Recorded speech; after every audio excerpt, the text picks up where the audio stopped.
Well, welcome to the Speak with People podcast. My name is Jason Raitz. I'm excited that you're joining us today. This podcast exists because words matter, and we really believe that your world, our world, can be changed through healthy communication. And so we hope this time will encourage you, challenge you to choose words that bring life and to communicate in healthy ways. So today I'm so excited because we are joined by Tom Goodlet. Thank you so much, Tom, for being with us. Thanks for having me, Jason. Absolutely.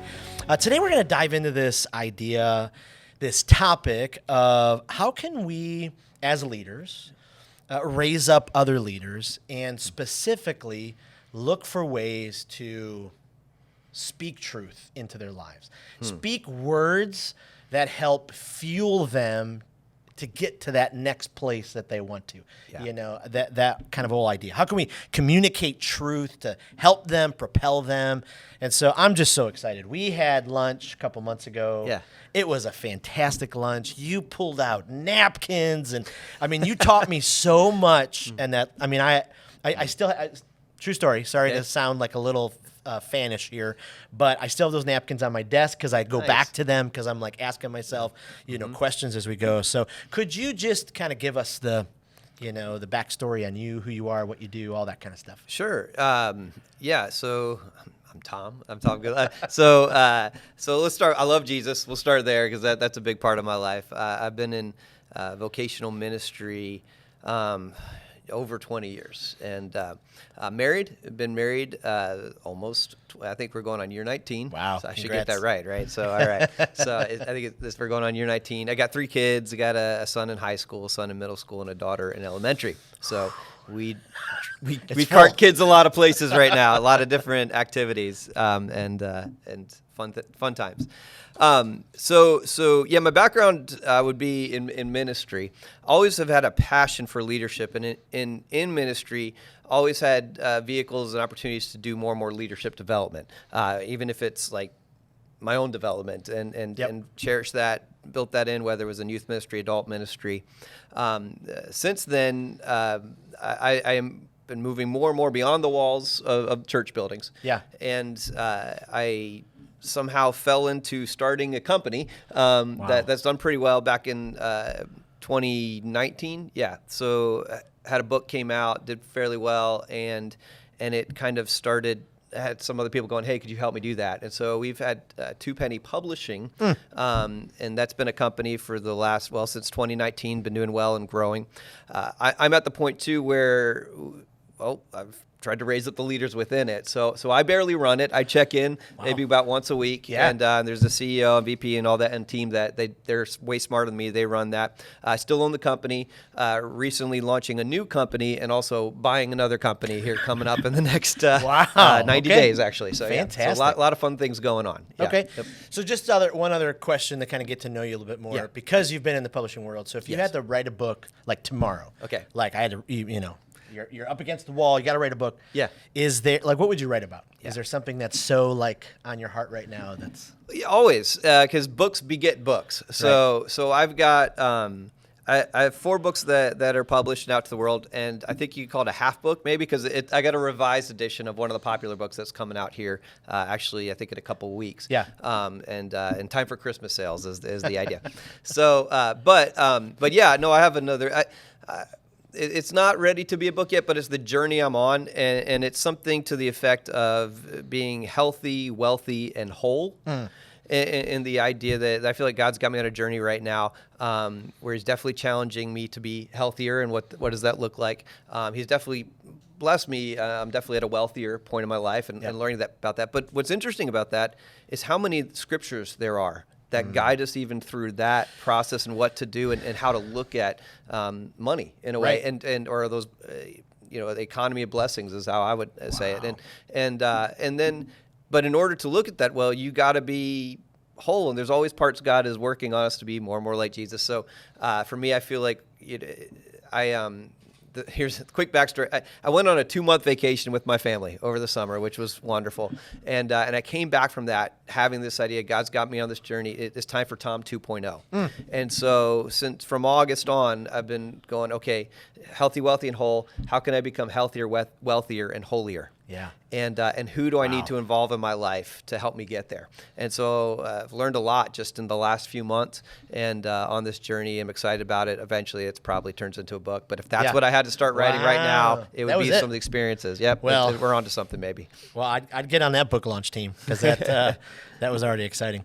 Yeah. Okay, so jumping into the content of this this episode, we're looking at raising up leaders. If you're a leader, you're someone who has influence in your life.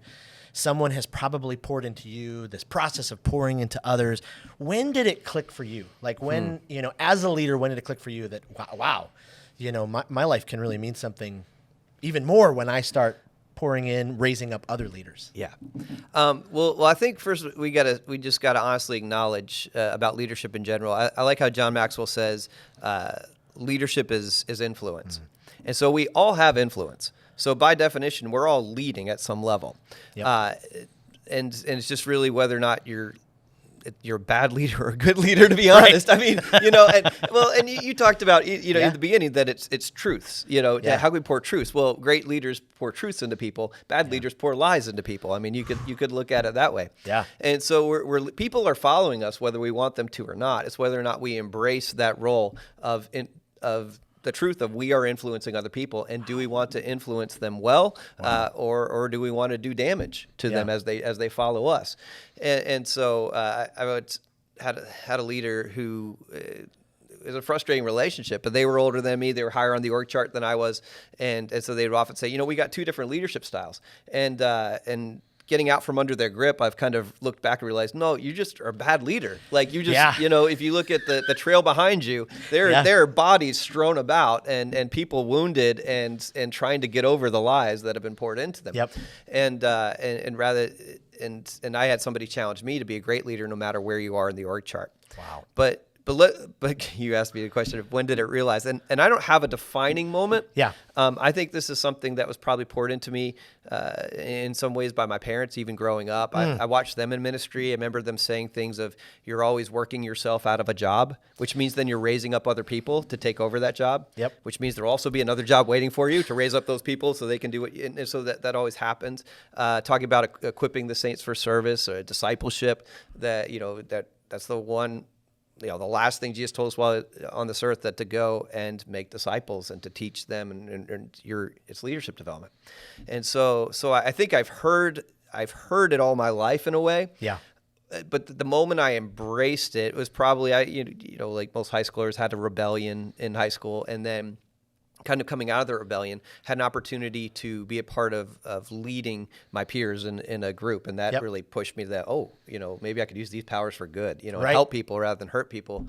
I had an opportunity, it was freshman year of college that summer.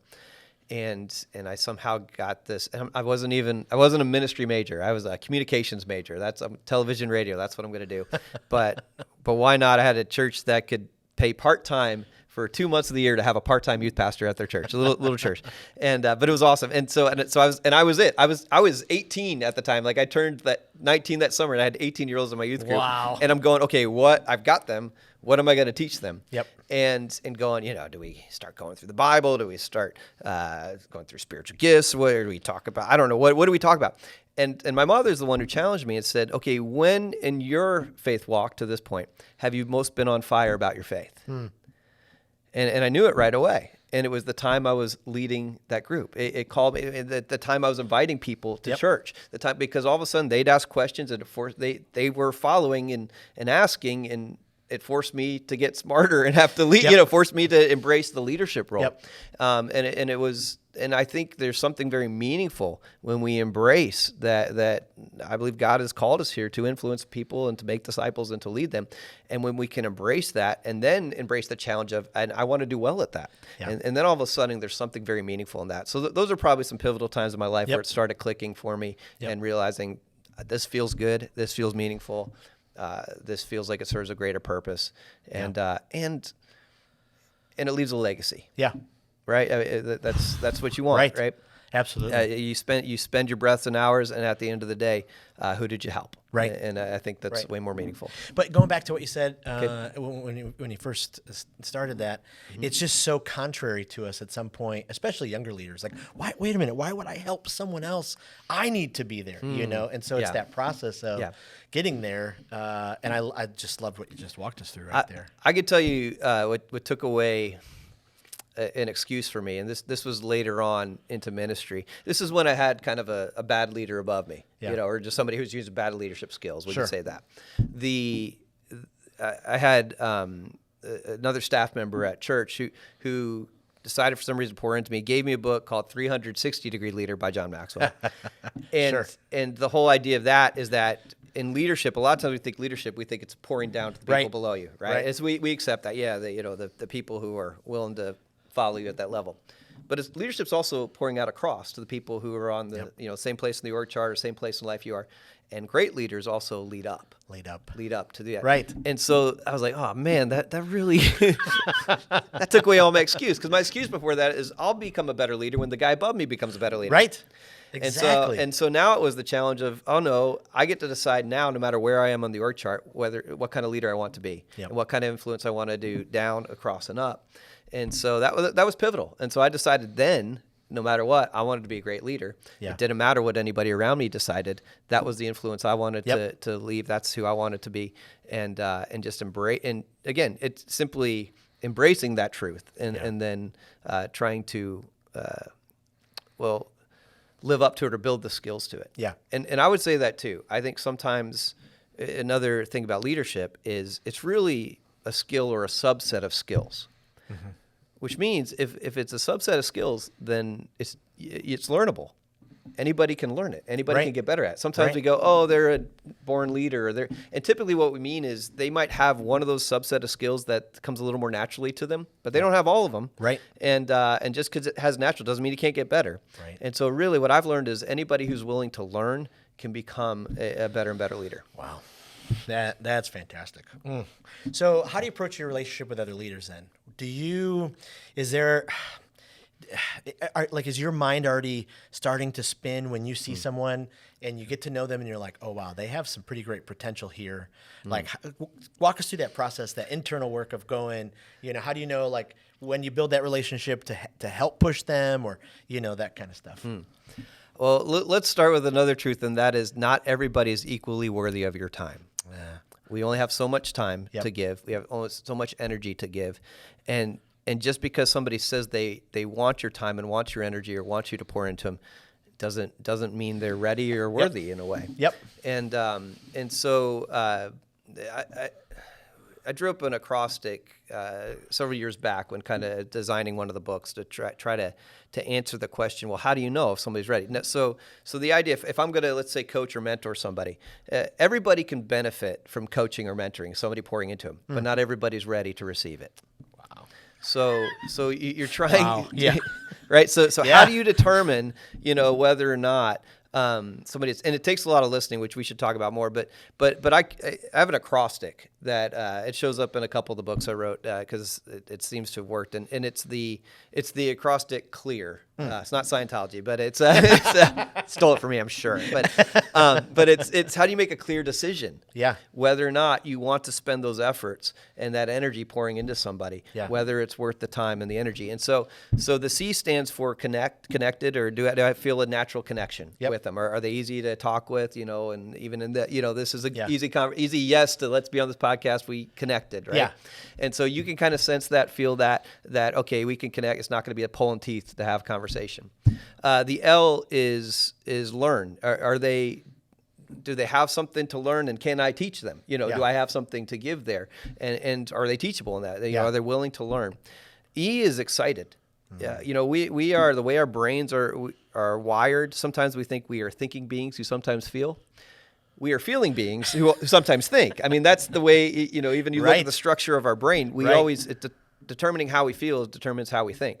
So it matters that you feel this person, you can sense that they feel excited for this opportunity to hang out with you, meet with you, and then they'll be in a better part of their brain. Well, they'll be better able to learn. Yeah. So you got connected, you got learn, you got excited. This one I find I feel it's kind of the do or don't one, and are they authentic? Oh. Authentic. Yeah.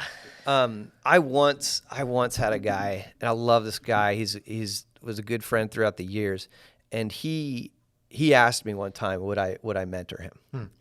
And I said, I'll make you a deal. I said, if you can answer me this one question, the answer is yes. And so I just asked him, and I knew him well enough. I said, what is your signature sin? And so it was, I know, it was a fun one. All right. And he's looking at me, he's like, what in the world are you talking about? I said, well, and I'm stealing this. I think it might be John Ortberg might have come up with this idea, but the idea that we all have a bent towards something. Yeah. We all have something that if Satan wanted to destroy our lives within 5 minutes, this is what he'd use to do that. And so we need that self-awareness, right? And so, and he couldn't come up with one. I knew it right away. I knew exactly what it was. It was, if you just mentioned the word pride, there you go. Yeah, but that was Right. it. It's too proud. And so to think that could exist. And I said, well, when you come up with an answer for that, let's talk. Wow. And again, I think it would have benefited him, but he wasn't ready. There were too many layers of the onion to peel. Yep. And he wasn't ready to. He wasn't being real with himself. Yeah. And so then our conversations are going to fall mute in some ways. Exactly. We're going to frustrate each other. And so that authentic one is are they real with themselves? Are they self-aware, or at least at this point in their life, are they in a place of self-awareness? And are they authentic? And then the last one is, are reliable. In other words, if we set something up, if we put something on the calendar, will they show up? Yeah. Because then it's not worth your time if they're not going to be there. And so, and that matters too. So I continually use that. Now I use it in my head. Do we connect? Are they ready to learn? Do they seem excited? Are they authentic? From what I know, are they being real and honest with themselves? And will they show up if we decide to schedule something, put something together, and to do this? And if it's all of those, then it's a clear yes, in my opinion, that's the kind of person that's ready to receive your time. Wow. Well, that's very helpful. A very clear approach to, as people come. And I find in this season of life, not that I'm, near the end or anywhere towards that. Let's hope not. But it's just so different, late 40s compared to late 20s, late 30s, where, there's just so much. It was, it's a lot like a TikTok video I saw the other day of two guys playing ping pong. Okay. One was an older seasoned guy, one was a young guy. The older seasoned guy did not move at all. And he just made the young guy go back and forth and back. I mean, it's that I feel like in that I do that season, to my boys, by the way. We play ping pong, right? You got to. You got to keep them moving. That's and right. Be smart enough we to walked down that path and been there. And Yep. so when you are, you're finally mentoring someone or you're raising someone up, or either in the workplace or wherever you're at, what have you found some of the best ways to communicate into their lives, to speak into them, to walk us through that process? I'll say this: the best or the most important part of communication is listening. It's the most neglected. Yeah.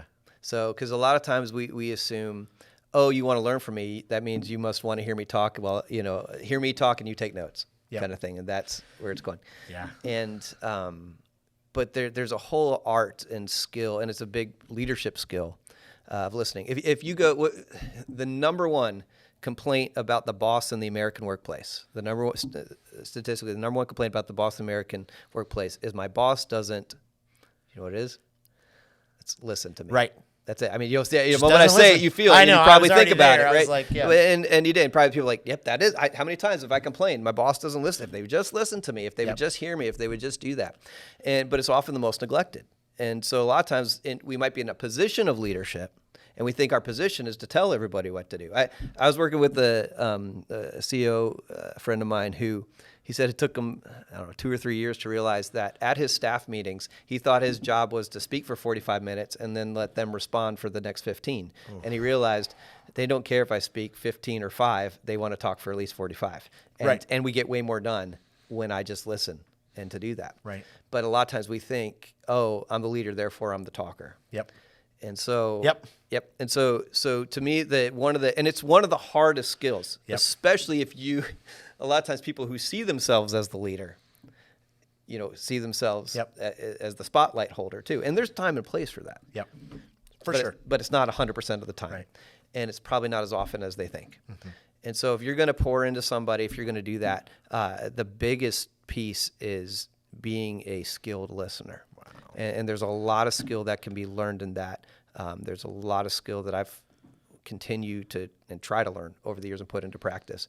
And I'll say this, a mentor of mine once shared, a problem identified is half solved. So, but the only way you properly identify a problem is by listening. Right. And identify. And here's another stat. 85% of the time what people tell you is their problem is not the real problem. There's some layers to peel.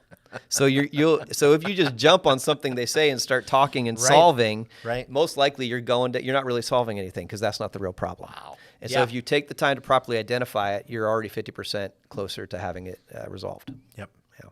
It's just incredible. I mean, we talked about bad leaders, bad leadership earlier. I think about unhealthy leaders, and just what you said there, they just have to hold the spotlight all the time.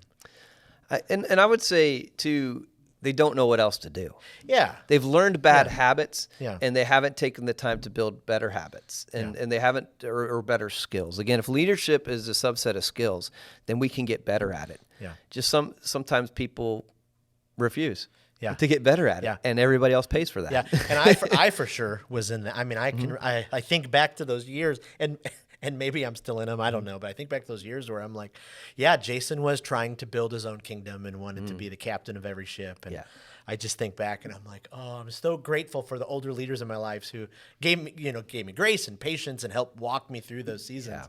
Yeah. And now I'm grateful for those moments that had to wipe out the legs underneath me to deal with the pride and some of those kind of things. Well, it matters too how you look at those, doesn't it? And so a phrase my kids are sick of hearing me say, but I say it all the time. Sometimes you win, and sometimes you learn.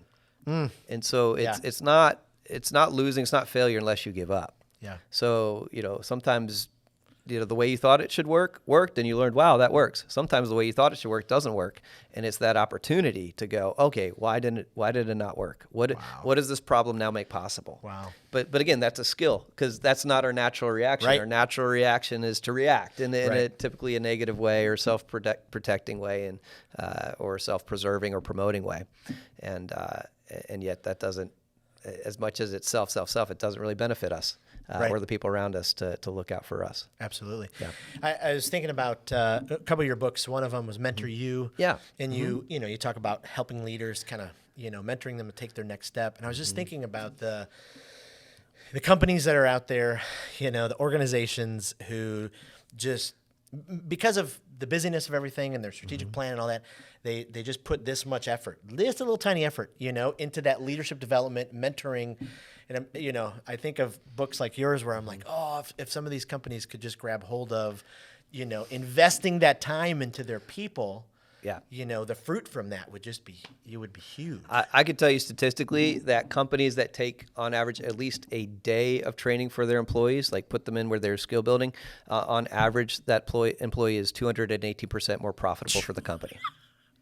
Just incredible. The people who invest in their employees, those employees, just even if they do it a little bit. Yeah. I mean, the more you do it, the statistics rise up. But if you just do it a little bit, I've seen your salespeople become somewhere between 20 to 40% better at sales. Wow. We know there's people who invest in the workplace and in those skills and those employees, 37% less absenteeism because people want to show up to a job they like. Right. We know that people who micromanage tend to make more mistakes and cause the company more money. Which is ironic because you micromanage them, right? I got to be in it. I have to be in it so they don't make mistakes. But when we put stress and pressure on people, again, we're always feeling. We don't think well, and it typically throws us into the back part of our brain where we make decisions, where we typically know we're functioning in the back part of the brain when we feel anxious, angry, or anemic. We feel drained because your brain's burning more calories than any other organ in your body, and it's especially when you're stressed out, it's burning that. And when we know when we're in the back part of the brain, we're on average 18 less IQ points using. So we're literally dumber. So when we stress out, when you have a bad leader who comes in, and I like what 1 Minute Manager guy, Ken Blanchard. Yeah, he talks about seagull leadership. where seagull the boss comes over, hovers over you for a while, craps on you, and flies away. Steals your ice cream cone. Yeah, He's out. and there you are, just miserable. It's like we're literally dumbing our people down by being that kind of leader who comes over and demoralizes people or stresses them out and does that. And now we've actually set them up to meet our expectations even less. Wow. And so again, it's skill. There's better skills that work that actually allow your people to perform way better. I mean, if you think about it, let's be honest, the average employee isn't waking up in the morning going, how can I do terrible at my job today? How can I disappoint my boss and upset my organization? Right. We wake up going, how can I do great today? Right. And a lot of times we have better ideas of how we can do great than the person above us. But a lot of times the person above us who's determining how we're supposed to do our job. And a lot of times they get in the way. Wow. And they get in the way of our momentum or what could benefit the organization. Right. But anyway, there's skills to open that up and to do that. So what holds back, younger leaders, older leaders, really? Yeah. What holds people back from, trying to find a mentor or trying to find that person or on the flip side, being that voice into others? Because I know that there are a lot of people listening who, they could be speaking life into the people generations below them. Yeah, I think really a lot of times what holds them back is they don't know who to mentor. Yeah. I think a lot of times that clear thing helps out. They don't know who they should be investing into, and they don't know how, like what to do. And so one of the reasons I wrote that book was just to create a resource to create conversations. Yeah. And conversations where the mentor needed to set them up to listen more to the mentee and set them up for great conversations and to do that. So, but I think that's a lot of times the hang up. They don't know where to start, who or how to pull that off. Yeah, for sure. Yeah. So what's a piece of advice you could give to leaders as they look to speak into other people's lives? Yeah. That would be, make sure you set yourself up where other people are speaking into your life. Oof. So the best mentors are the ones who are being mentored. Mm-hmm. There's kind of a rule of thumb that I try to teach and I try to live by too, that I've always have people who are before me. In other words, they're ahead of me in life and they're pouring into me. I've got people beside me, we're rooting on each other, and I've got people behind me that I'm pouring into. And the thing is too, I would say, I wouldn't just say, I think Dr. Henry Cloud, he talks about this, some other guys, where the idea of it should be lopsided. It should be lopsided that you have more being poured into you, so that what you're pouring out is high quality to others. Wow. But a lot of times what I see is the other way. I see the other way where it's like, I'm pouring into all these people and stuff like that. But what you're pouring into them isn't very good because it's more drain than gain. And so the time and so what you do to make up for it is you give them more time than quality. But your time is limited. And so there's the much better result if you can have a lot more people pouring into you, and then you can give a lot more quality in less time. Yeah. And people will walk away, and it could be an hour lunch rather than a 24-hour whatever. Right. So, wow. Yeah.